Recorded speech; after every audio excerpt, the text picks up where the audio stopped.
When a person doesn't like you, they team up with another person that doesn't like you. And before you know it, there's a whole slew of people that hate you. But you know what? Those people who team up against you, they don't even like each other. They're only gathered because of you. They need to make alliance to become stronger. See how powerful you are? People have to join forces to beat you because they know you are difficult to break. Good morning, everyone. Good morning, Monday to all of us. Time check po is 8:22 in the morning. Actually, kanina pa ako nagising kasi may check-up yung husband ko sa ospital doon kung saan siya sinubaybayan ang kanyang pag-recover. Naawa ako sa kanya kasi first time niya ngayon nag-isa na magpa-doktor. At para po sa mga hindi nakakaalam, yung mga bagong taga-subaybay dito, yung husband ko po ay nag-undergo ngayon ng parang mga laboratory para sa monitoring ng kanyang neuro kasi siya po ay nagka-amnesia. Ayan. So, siya po ay nagka-amnesia at hindi niya ako naalala nung gumising siya after 2 months. Yes, blanco. Hindi niya kami lahat naalala. Nagkaroon siya ng amnesia tapos kinuha ko siya dito sa Spain agad-agad kasi kung doon sa Pilipinas grabe yung bill na babayaran ko kaya dinala ko siya. Paras kami pasyente actually. Para ito sa mga hindi pa ako kilala. Ayan o. Paras kaming dalawa survivor. Ayan. Ayan po. Ayan po yung inopera naman sa akin. So halos putulin yung aking tiyan. At ito na ako. So paras kami survivor ni Mr. Bakit ko ito sinishare sa inyo guys bago tayo magtuloy-tuloy? Kasi related pa rin to dito sa pinag-uusapan natin na mahalaga ang bawat minuto sa ating mga buhay na itong mga national issue ngayon na nangyayari sa Pilipinas, hindi lamang kay Carlos Yulo, kundi sa mga artista din na naghihiwalayan, 'di ba? Yung ngayon trending ay si Mariel at si Robin Padilla na dumadaan sila ngayon sa storm ng kanilang relationship. Another is may mga ngayon, mga lumalabas naman na mga kuro-kuro na si Angel Locsin at saka si Neil RC ay naghiwalay at si Maxi na daw ang bago ngayon ni Neil RC. So, totoo man ito o hindi dahil pinag-uusapan sa social media, this is still goes to the topic relationship. Na kailangan natin pahalagahan ang ating mga relasyon. Dapat bawat minuto ng ating pagsasama ay mahalaga. Ito man ay pagsasamang mag-asawa, pagsasamang mag-iina, mag-girlfriend, whatsoever relationship, we have to treasure the moment or every moment in our life. Kasi babalik ako dito, tingnan nyo yung nangyari sa akin, na nag-agaw buhay din ako dyan, na na-revive na ako dahil nag-complicate na yung aking sitwasyon na muntik ako malason dahil sa pagkabutas ng aking ureter sa loob ng tiyan, na kumalat yung ihi sa loob, na muntik ko ikamatay dahil sa lason. And then I recover. My husband also is a survivor. Alam nyo guys, paulit-ulit kong sinasabi na ito yung pinapakita ko na picture ni husband kasi kung ipapakita ko yung durog na durog, as in talagang yung pagka-aksidente niya, hindi nyo talaga matitake yung itsura niya. Kaya yan na lang pinapakita ko para hindi tayo i-take down din ni YouTube. Kasi nakakaawa siya nung unang mga araw niya. At bakit ko ito paulit-ulit na ipinapakita dito? Kasi ito yung basihan kung bakit ako na-inspired magpayo sa aking kapamaraanan. Na ang bawat pagsubok na aming naranasan sa aming mag-asawa. Sorry guys, naiyak ako. Kasi itong husband ko, sinurinder na ito ng mga biyanan ko sa Panginoon. Sinabi na nila na yung husband mo, hindi na namin kaya yung anak namin gastusan sa ospital. Kasi kung gagastusan namin, hindi kami sigurado, walang kasiguraduhan na magsusurvive siya kasi wala siyang vital sign to live again, or to go back to normal. So pero hindi ako bumigay. Hindi ako bumigay kasi alam ko na ang Diyos ay mahabagin.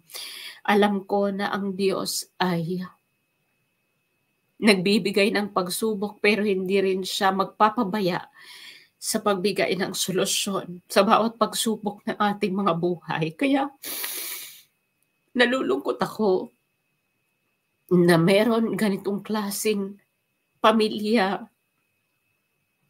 na Yulo family na wala naman talaga ako dapat pakialam. Pero humaharap ako sa camera para magpayo na habang maaga pa, dapat pahalagahan natin ang ating mga buhay. Dapat pahalagahan natin ang ating mga relasyon. Kasi hindi natin alam ang buhay natin kung hanggang saan.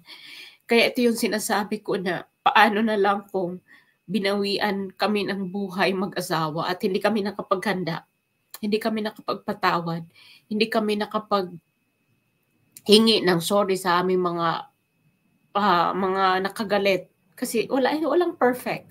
Lahat tayo ay may mga evil side of our life. At nasa sa atin yan kung pipiliin natin magpahatak doon sa madilim na bahagi ng ating buhay. And this experience that we've overcome with my husband, this is a teacher to me and to my husband that teaches us to go with our life in a beautiful track. Kasi binigyan ka na ng pagkakataon mabuhay muli. So saan mo pa gagamitin yung pagkakataon na yan na buhay mo, na napanibago mong buhay, kundi sa kabutihan.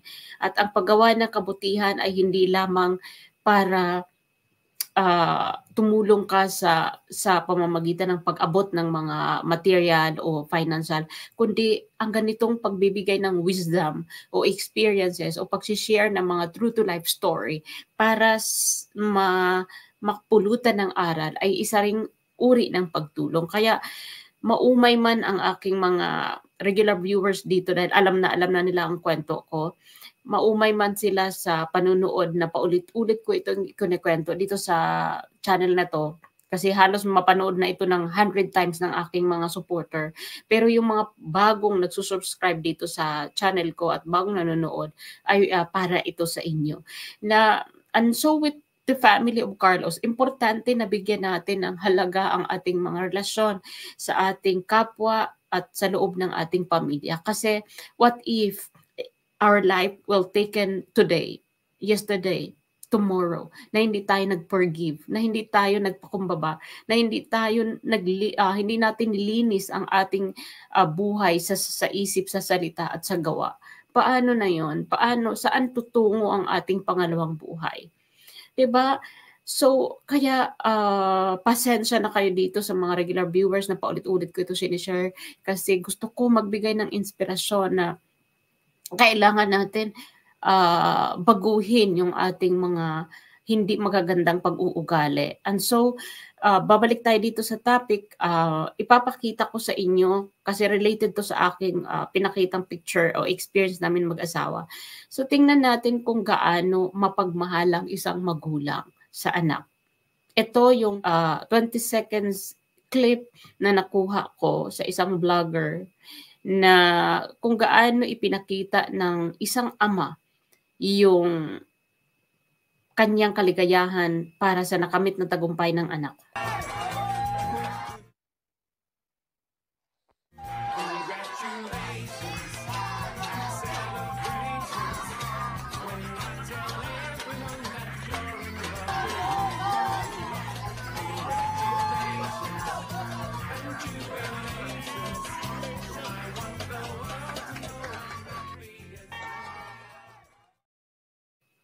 Yung walang mapagsidlang tuwa na tatay na nag-cheer sa kanyang anak na nakakamit ng 2 medalya.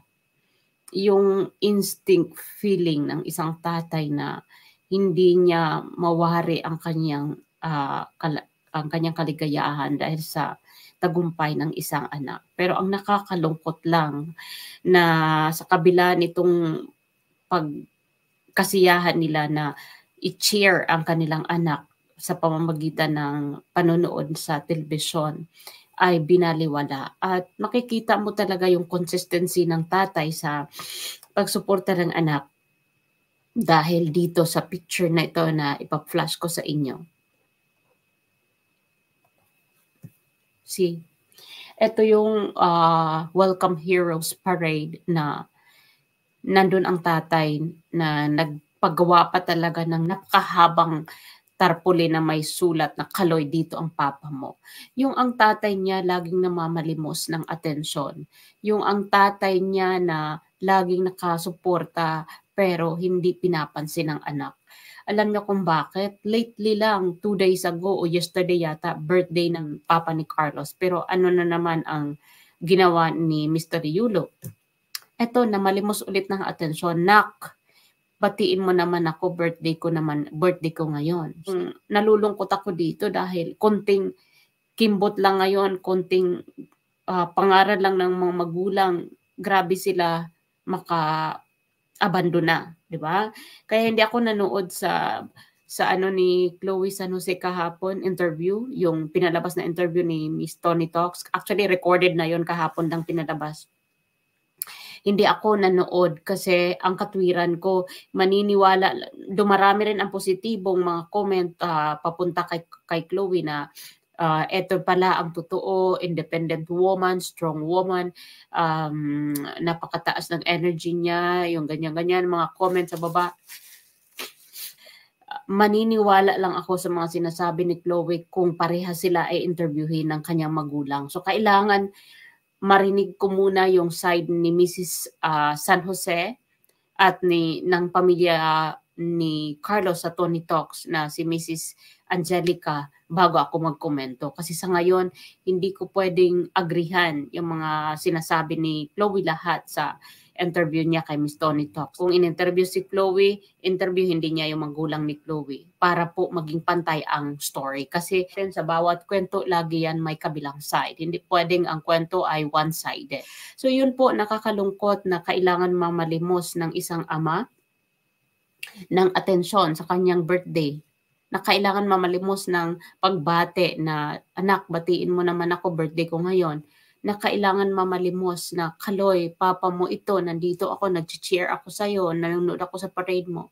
Ito yung masaklap na katotohanan na kaya silang tiisin ng isang anak. Samantala kaming magkakapatid, hindi kami inaruga ng aming tatay, pero nung nasa himlayan siya, nung namatay siya, nung nawala siya nung 2 taon na ang nakalipas, kami pa rin ng mga anak ang nandyan sa kanyang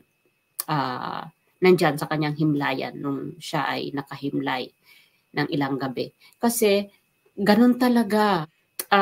Hindi perfect ang ating mga magulang. Meron din silang mga kamalian.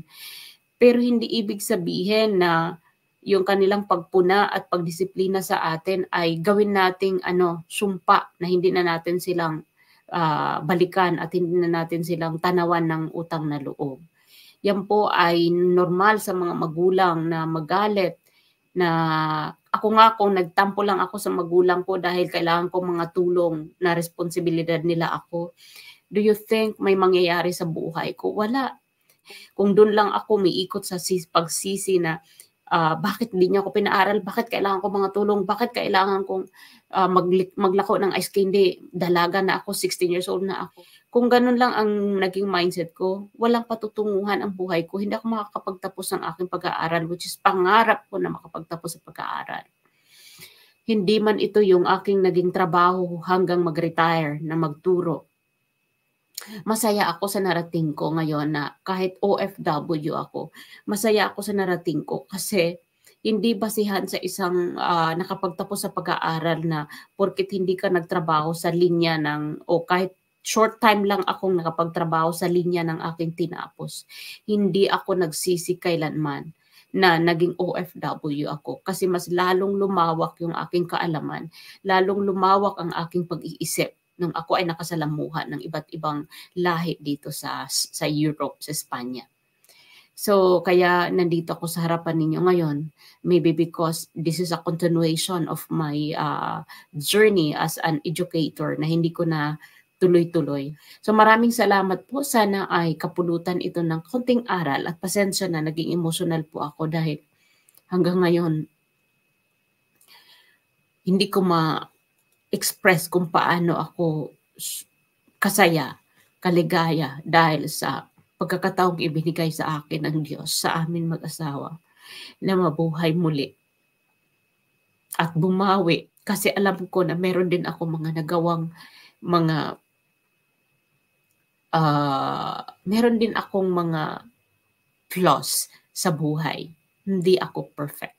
So maraming salamat po sa inyong lahat at again sa mga ayaw sa video na to, hindi po kayo kailangang magstay dyan. You can skip and you can find another vlogger na gusto ninyong panoorin. So maraming salamat muli. Bye for now.